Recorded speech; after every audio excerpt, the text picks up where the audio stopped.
In this video, I will be analyzing the plant creeping blue sage and the insects that visit its flowers. Salvia misella, also known as creeping blue sage, is native to Texas. It is a low-growing ground cover that produces tiny blue to violet flowers beloved by butterflies and bees. But what makes this plant especially cool is that it thrives in shade to partial sun, making it a rare native sage. Plus, like many salvias, it has a mild, pleasant fragrance when you crush it. I'll be using data from 2025, February 12, bed 3.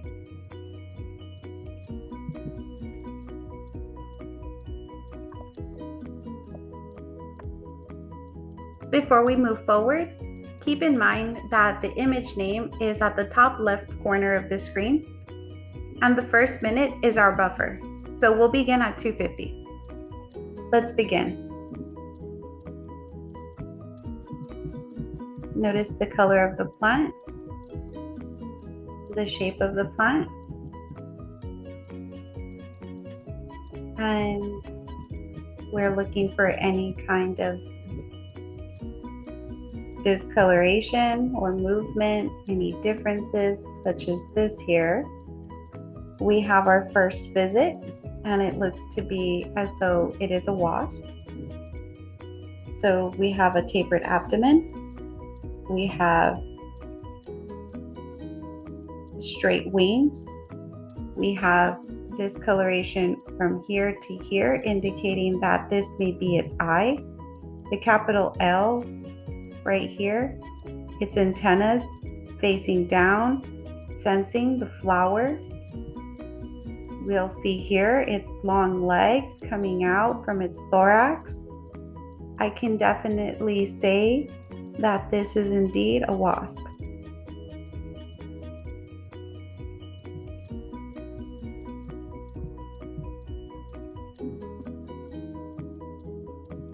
We'll begin by entering the date, starting with the year,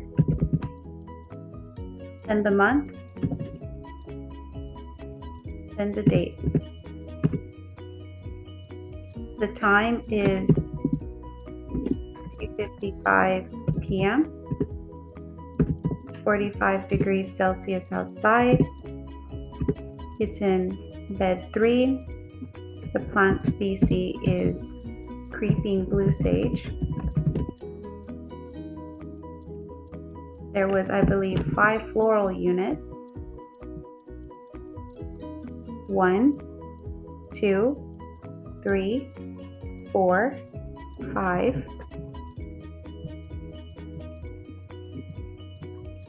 The ID was a wasp. The frame 3508. This is the first visit from a wasp, but it's also our first visit from an insect. And there's no comments. Let's continue.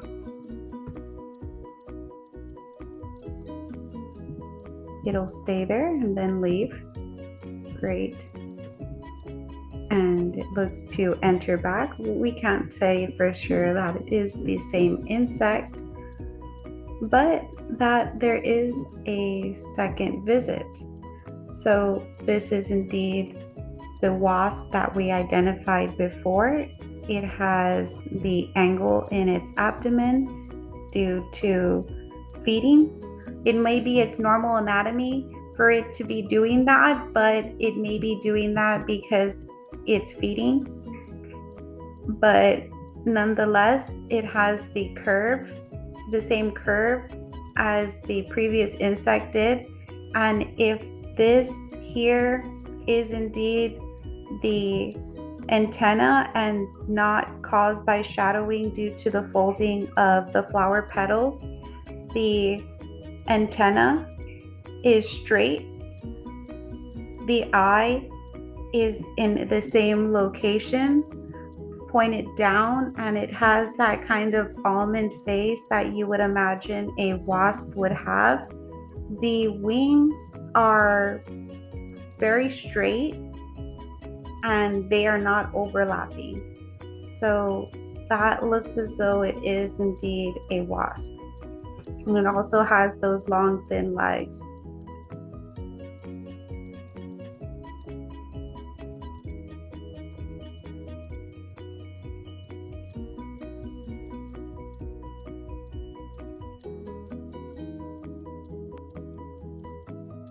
Okay, now we'll just finish putting in our data here that we know.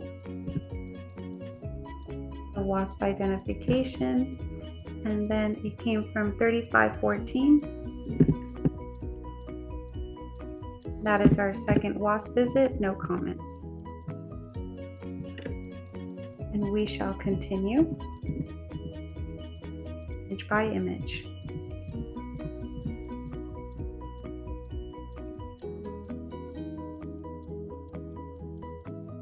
This is definitely a non-identifiable. Okay, so we have one flower here. Then we have another flower here. This is covering it. So this is covering it. It looks like there's an insect visiting this flower here, but it's entering this way. I don't know what this yellow is, but this may be the abdomen. It looks as though this is its wing. So as I said, it may be entering this flower here. I don't know what this is. It's too dark and it doesn't look as though it's going any direction. I mean, they could be legs, but they're just legs because I want them to be legs. This is interesting. I'm just gonna go from one image to the next. Yeah, this is a middle frame. It just comes and leaves. I'm sure that this insect here is visiting this flower, and I don't know what this is that it's bringing with, but it's definitely something. I wonder if it's like a bee and it has a lot of pollen and it got an insect stuck on it and it's flying around like that. But I don't know what it is, but something is definitely visiting a flower. It's going to have to go into the category non-identifiable. Okay. 45 degrees Celsius, 3 dosage, 5.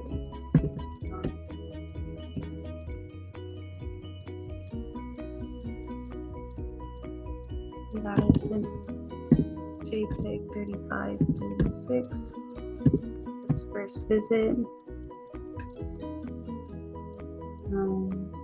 I don't have anything to say about it. There's no characteristics that I can promise that it might be, unless a bee, unless that might be a bee.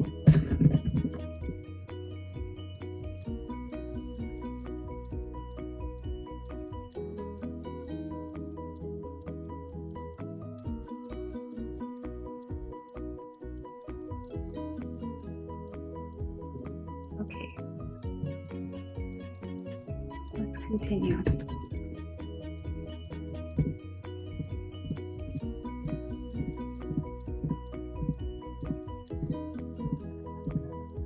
Mind the shape of the plant.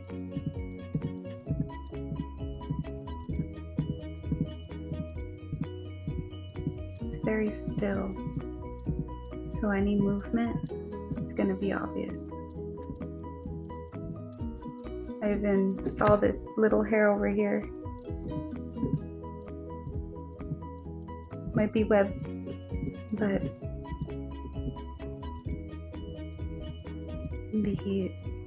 This capture is very still.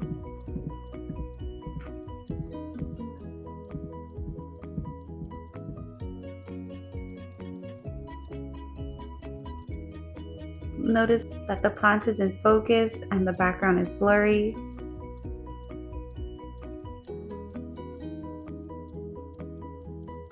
Staying focused.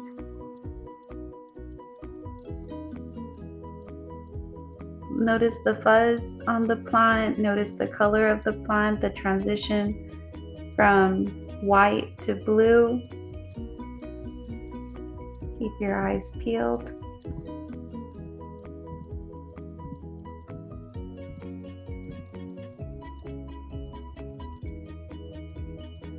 Okay, good.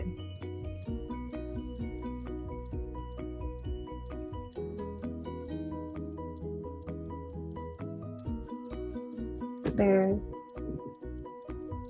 looks like a wasp or a bee. It's a wasp. This is a Mexican honey wasp. Now I just want to point out that notice this wasp, as it's feeding, its abdomen goes down and it's indeed tapered as well. So if we saw a side-by-side comparison of the previous wasp to this one, we can point out the similarities that it has a tapered abdomen, it has long, thin legs, it even grabs the flower the same way that it sits down, and notice that its abdomen, it curves in as it's feeding. So the previous insect, the wasp, it did that behavior because of what it was actively doing. And notice that the eye is in the same position and the antennas, they face outward just as the previous one. They look to be about the same length and they're not short and stubby as a fly would be. So we can compare these antennae and the eye. When we compare those features from the insect that we've seen before to this wasp that we know is a Mexican honey wasp, it becomes evident that it was indeed a wasp that we were looking at. Let's take down the information for this wasp here.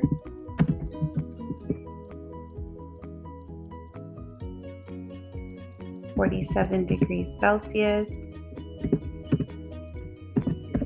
Okay, we have the plant name, the flower units, and then we were able to indicate that this was indeed a wasp. And since we know what wasp it was, I wasn't able to tell for sure which wasp in the beginning these wasps were, just that they were indeed a wasp. We're going to put that in the comments. So 3690, this is the third wasp, and we know it is a Mexican honey wasp.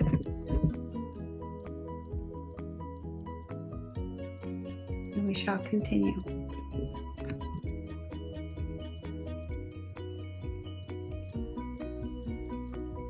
Being very patient.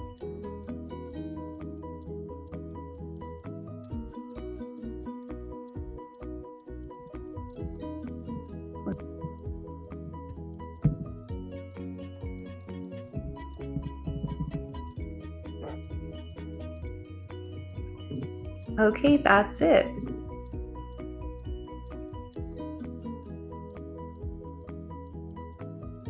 We were able to successfully identify 4 different insects that landed on the creeping blue sage.